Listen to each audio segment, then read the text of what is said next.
Welcome to Comicstorian, where you get dramatic readings of your favorite comic books. Today, Red Hood will become Batman. Kinda.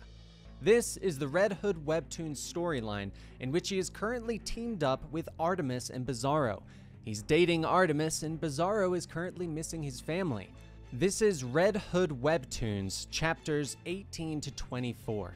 Benny recorded this a while back, and Red Hood was one of his favorites, and I know he would be annoyed with me if I didn't use the work he already did.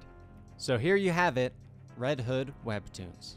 The team flips on the morning news, getting some breakfast as Bizarro sits in the middle of Jason and Artemis's flirting. He tries to eat his cereal, ignoring them, but thankfully the alarms go off and Bizarro sighs. No, thank God. Once on Earth, a scientist from Star Labs explains that their project, XM5448, was stolen last night. The object in question is a stone with untold powers, and they are now currently the second facility that had it stolen in the past 2 weeks. Artemis looks at the security footage of the theft and says that they are definitely dealing with Mirror Master, but Jason says that's impossible. Mirror Master has been in his cell at Iron Heights all night. Just look at the tablet, it's alive. The scientist then says that perhaps it's possible that somebody stole Mirror Master's tech and suit. Artemis asks if there are any other facilities that house this stone, and the scientist says that there is one other. Later that night, at the Lake Research Facility, just as expected, Mirror Master comes in to steal the stone. But before he does, he says aloud, "They say that there are two ways of spreading light. To be the candle or the mirror that reflects it." Over behind one of the machines, Jason sighs. We've been caught. And Artemis calls out to Bizarro to hit it. Bizarro jumps out with his freeze breath, encasing the XM5448 in a mountain of ice. But now there are so many reflective surfaces that Mirror Master appears in them. Self-reflection is a powerful weapon. Mirror Master uses this opportunity to escape, so the Outlaws head over to an apartment across town while Artemis asks why they're there. Jason tells them, well, our purpose dumb, like big dumb. He left DNA at the scene. His name is Ram Prashad, and he's an Iron Heights prison guard. Artemis asks why would a cop steal Mirror Master's things, and Bizarro looks at the picture. He's single cop. Bizarro gives Jason the photo, and Artemis says that there are no records of him being married. Actually, there's no record of him at all before 15 years ago. Jason looks at the photo and says that their guard stole Mirror Master's tech from Iron Heights, and then is out to get revenge for someone who killed his husband. But as Jason and Artemis try to come up with more, Bizarro notices a mirror, or at least something with a mirror. Bizarro punches the glass, revealing a hidden room, and inside of it are the documents about the XM5448 project. On one of those boards, Artemis sees that Ram needs the 3 stones so that he can open up an alternate mirror universe. Jason says that the mirror suit already does that, right? And Artemis tells him that according to this, he's planning on opening them all up, all at the same time. They won't know where he is, and when he does it, there will be a massive spike in energy. And Jason realizes that at that point, it'll be too late to stop him. Artemis tells him that he doesn't know that, but Jason tells her that yes, he does, because I'm smart. Really? Babs is smart, Gorilla Grodd is smart, they fight, they need help. Well, we don't have help, Jason tells Artemis, who begins to argue. And whose fault is that? At that moment, Bizarro slams his hand on the table, shouting, "Don't stop! We no friends, you no more friends. It is very clean, and you no bicker and no flirt all the time. Need no work together. Destroy the world, please." After piecing together exactly what Bizarro said in his backwards speak, they realize that their arguing is getting them nowhere. So Jason sighs. "You're right.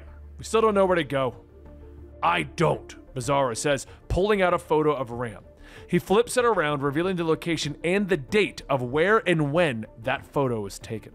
But Ram wasn't always in search of the XM5448 crystals. In fact, he started off as just another common thief. Even on his honeymoon with his husband, Ram always had a heist in mind. But unbeknownst to Ram, his husband had placed a tracker on him before he left just to make sure that he was safe. Once Ram was gone, his husband followed the tracker to an old abandoned warehouse where he saw Ram fighting against the Flash. Ram was cornered and ready to jump dimensions to get away, but that's when the unexpected happened and Ram's husband tried to stop him. He was already in the process of leaving, but when his husband reached out to grab him, they were separated. Ram explains to the heroes who went to his exact meeting spot that this isn't his world, that he's working on getting what he needs so that he can find his husband again. Artemis tells him that this is too risky. There are other ways to go about it, and Ram laughs. Risky. Can't be too bad if they're only sending the B team to stop me. Ram pulls out his glass gun, and everyone ducks for cover. Artemis jumps behind the now glass pew, asking Jason if he's got anything quippy to say, and he tells her to shoot first and quip later. But before the two of them could banter any further, Ram appears out of the reflective surface of the pew. Boo! He shouts, and Artemis punches, shattering the pew.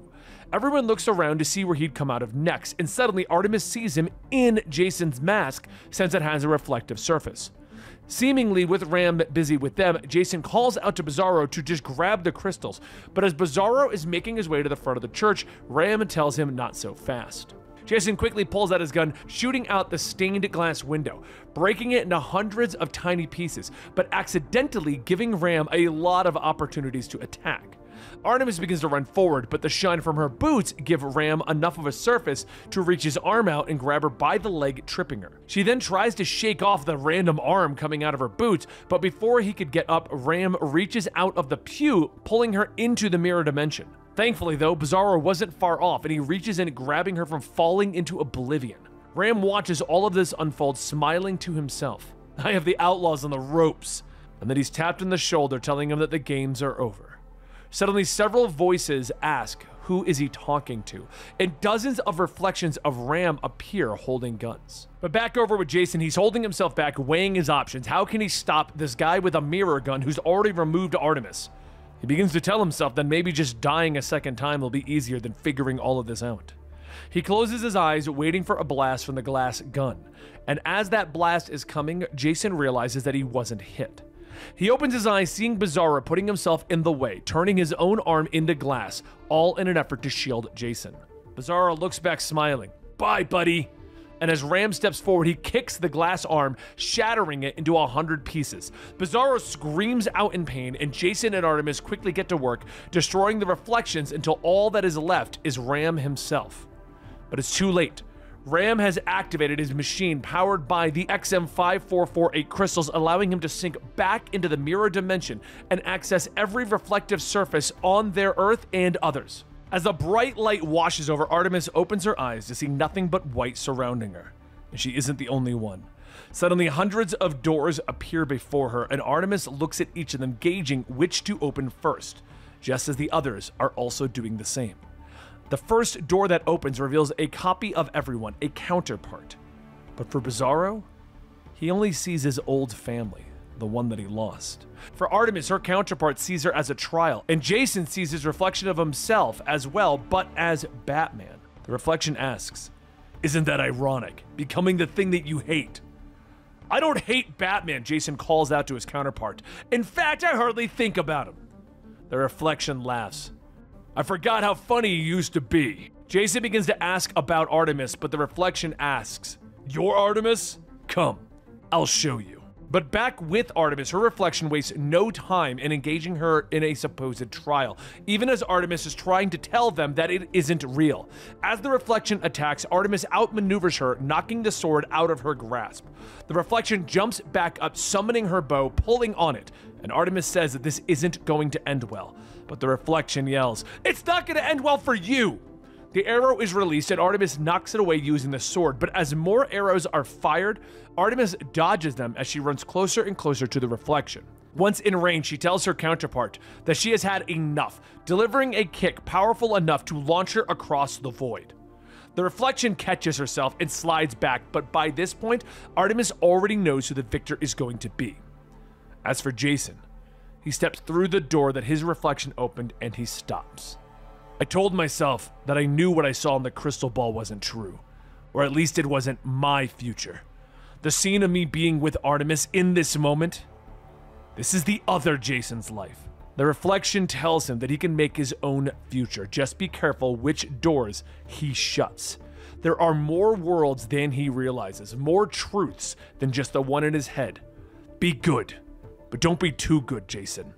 Before leaving his reflection, the reflection hands Jason something and he opens up his hand to see his old Robin badge. He takes a deep breath, closing his eyes. And the next time that he opens them, he's back in the church with Artemis.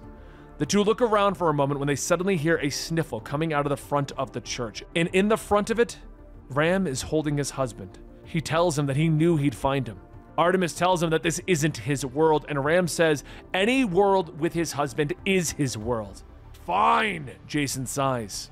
What are you planning? Artemis asks him. We can't stop the others from coming for you. Do you know how to hide? Ram winks back. Yeah, I'm a pro at it.